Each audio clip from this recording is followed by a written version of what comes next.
Hi. Hi. അമ്മ ഞാനിപ്പോ എത്തും. അമ്മമാരോടൊക്കെ സംസാരിക്കുമ്പോൾ കുറച്ചുകൂടി റെസ്പെക്റ്റ് കൊടുക്കുന്നതല്ലേ നല്ലത്. അവർക്കും കൂടി എന്തെങ്കിലും പറയാനുണ്ടെന്ന് കേൾക്കുന്നതല്ലേ അതിൻ്റെതായ ഒരു രീതി.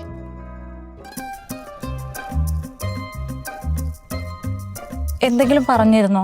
അല്ല, നമുക്ക് വേണ്ടി വീട്ടിൽ കാത്തിരിക്കുന്ന ആൾക്കാരോട് കുറച്ചെങ്കിലും റെസ്പെക്റ്റ് ആണെന്ന് പറയുമായിരുന്നു.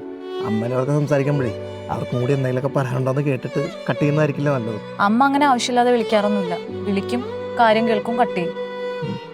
അമ്മയും അങ്ങനെയാണ്. പിന്നെ പറഞ്ഞിട്ട് കാര്യമൊന്നുമില്ല. അല്ല, താൻ ആർക്കെങ്കിലും വേണ്ടി വെയിറ്റ് ചെയ്യുവാണോ? 2 ദിവസമായിട്ട് തന്നെ ഞാൻ ഇവിടെ കാണുന്നുണ്ട്, അതുകൊണ്ടാണ്. അല്ല, ഞാൻ എന്തെങ്കിലും ജോലി നോക്കി ഇറങ്ങിയതാ. തന്റെ കെയർ ഓഫില് എന്തെങ്കിലും വേക്കൻസീസ് ഉണ്ടോ? അല്ല, വേക്കൻസി എന്ന് പറയുമ്പോ പരിചയമില്ലാത്ത ആൾക്കാർക്ക് എങ്ങനെ ജോലി? തന്റെ ക്വാളിഫിക്കേഷൻ എന്താ? ഞാൻ എഞ്ചിനീയറിംഗ് ഒക്കെ കഴിഞ്ഞതാ. പക്ഷെ എനിക്ക് അത് റിലേറ്റഡ് ജോലി വേണമെന്നില്ല. അപ്പൊ പിന്നെ എന്തിനാ എഞ്ചിനീയറിംഗ് പഠിച്ചത്? ഓ, സപ്ലി ഉണ്ടായിരിക്കും അല്ലേ? ഇവിടെ ജോലി കിട്ടാൻ വേണ്ടി ഇപ്പൊ സപ്ലി ഉണ്ടെങ്കിലും കുഴപ്പമൊന്നുമില്ല. താൻ എന്തായാലും കോഴ്സ് കംപ്ലീറ്റ് ചെയ്തതല്ലേ? എനിക്ക് സപ്ലി ഒന്നും ഇല്ല. 91% മാർക്കും ഉണ്ട്. 91% മാർക്കാ? തനിക്ക് ക്യാമ്പസ് ഇന്റർവ്യൂ സെലക്ഷൻ ഒന്നും കിട്ടിയില്ല? എടാ, എനിക്ക് എങ്ങനെങ്കിലും ഒരു ജോലി സെറ്റാക്കി താ. എനിക്ക് അത്രയ്ക്ക് അത്യാവശ്യം ആയതുകൊണ്ടാ. അങ്ങനെയാണെങ്കിലേ എന്റെ കമ്പനിയിൽ ഒരു ടെലികോളറിന്റെ വേക്കൻസി ഉണ്ട്. ഞാൻ ഒന്ന് വിളിച്ച് സംസാരിക്കട്ടെ? അല്ല, അത് വേണ്ട.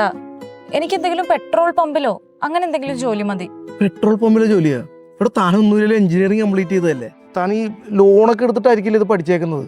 പെട്രോൾ പമ്പിലെ ജോലി എന്നൊക്കെ പറയുമ്പോഴത്തേനും തുച്ഛമായ എമൗണ്ട് കിട്ടുള്ളൂ, അല്ല 10,000 15,000 രൂപയൊക്കെ.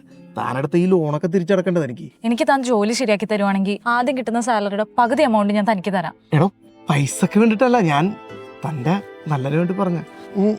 ഞാൻ എന്തായാലും എൻ്റെ ഫ്രണ്ട്സിനോടൊക്കെ ഒന്ന് ചോദിച്ചു നോക്കട്ടെ എവിടെയെങ്കിലും എന്തെങ്കിലും വേക്കൻസി ഉണ്ടാകുന്നു.